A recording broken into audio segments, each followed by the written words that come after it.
أرسلنا إليكم اثنين أعوذ بالله من الشيطان الرجيم بسم الله الرحمن الرحيم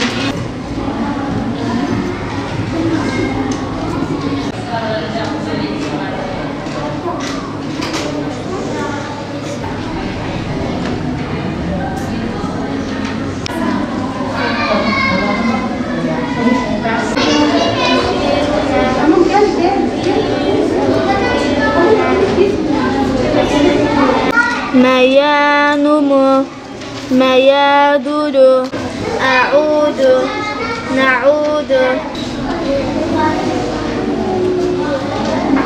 Evet hocam, biraz üzülüyorum. Çünkü burada yeni arkadaşlar edindim.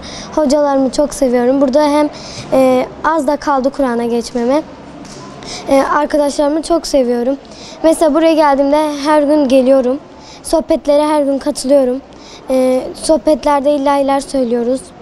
Böyle arkadaşlarımızla eğlenerek mesela buraya geliyoruz. Ben çok beğeniyorum. Herkesin gelmesini tavsiye ederim. Kur'an-ı Kerim'i her zaman okumalıyız. Her gün mesela bir cüz bitirirsek bence çok iyi olur. Ben her gün yapıyorum bunu. Mesela Kur'an'ı kurs bitince ben hep böyle evde okuyorum. Bence çok güzel bir duygu. Yaz Kur'an kurslarına her zaman camimize gelmeye çalışıyorum.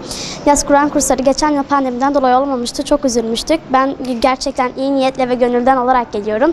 Camimizde bir sürü etkinlik ve faaliyetler oluyor. Öncelikle etkinlik ve faaliyetlerden çok memnunuz. Öğretmenlerimizin bize anlattığı faydalı bilgilerden yararlanmaya çalışıyoruz. Kur'an'ı iyi bir şekilde öğrenmeye çalışıyoruz. Tecvid kurallarına uymaya çalışıyoruz. Camimizde bir sürü etkinlik ve faaliyetler oluyor. Biz onlardan da çok memnunuz. Öncelikle İl Müftülüğümüze de çok teşekkür ediyoruz bu bize yaz kurslarını açtığı için. Biz çok memnunuz. Burada bir sürü arkadaşlar edindik. Bir sürü öğretmenlerimiz oldu. Öğretmenlerimize candan teşekkür ediyoruz. Çünkü bize bir sürü öğretiyorlar. Bir sürü Kur'an dersleri veriyorlar. Peygamber Efendimizin hayatlarını anlatıyorlar. Dini bir konuda bir sürü şeyler öğretiyorlar. Biz onlara çok teşekkür ediyoruz. Burada bir sürü arkadaşlarımız oldu. Öğretmenlerimiz de bize bir arkadaşlık kurarak anlatmaya çalışıyorlar. Çok severek geliyoruz.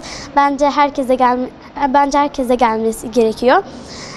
Yaz Kur'an kursları kapandığında bence Kur'an'ımızdan ayrılmamalıyız. Çünkü bazı kişiler Kur'an'dan ayrılıyorlar. Kur'an kursu kapandıysa eğer bence devam etmeliyiz ki kendimizi geliştirelim. Ben her yıl gelmeye çalışıyorum buraya. Haftada bir yapılan sohbetlerimiz var. Onlara da candan ve gönülden katılmaya çalışıyorum. Orada ilahiler söylüyoruz, sohbetler ediyoruz. Bence çok güzel. Ben herkese tavsiye ediyorum. Çok güzel bir yaz kursu. Öncelikle camimizi çok seviyoruz. Camimizde çok güzel şeyler öğreniyoruz. Peygamberimizle ilgili şeyler öğreniyoruz. Camimiz çok güzel. Hafta sohbetlere katılıyoruz. Mesela camilerde ilahiler söylüyoruz. Arkadaşlarımızın ilahilerini dinliyoruz. Çok güzel ilahiler dinliyoruz. Ve hocalarımız bize çok değer veriyor. Bütün hocalarımızı çok seviyoruz. Camiden ayrılmak istemiyoruz. İnşallah hep cami açık kalır. Bütün hocalarımıza da teşekkür ederiz. Bize bu Kur'an'ı öğrettikleri için. Her sene olduğu gibi yine yaz Kur'an kursumuza geldik. Arkadaşlarımızla beraber geldik. Kur'an öğrendik. Kur'an'ın nasıl okunduğunu öğrendik hocalarımız sayesinde. Camiyi çok seviyoruz. Gelmeyenlerin de gelmesini tavsiye ediyoruz. Her zamanki gibi yine cami bitmek üzere ama üzülüyoruz. Cami sayesinde namaz alışkanlığımız oldu. Evlerde Kur'an okuyoruz, namaz kılıyoruz. Çok iyi geçti. Bitmesine üzülüyoruz. Bitmese daha iyi olurdu.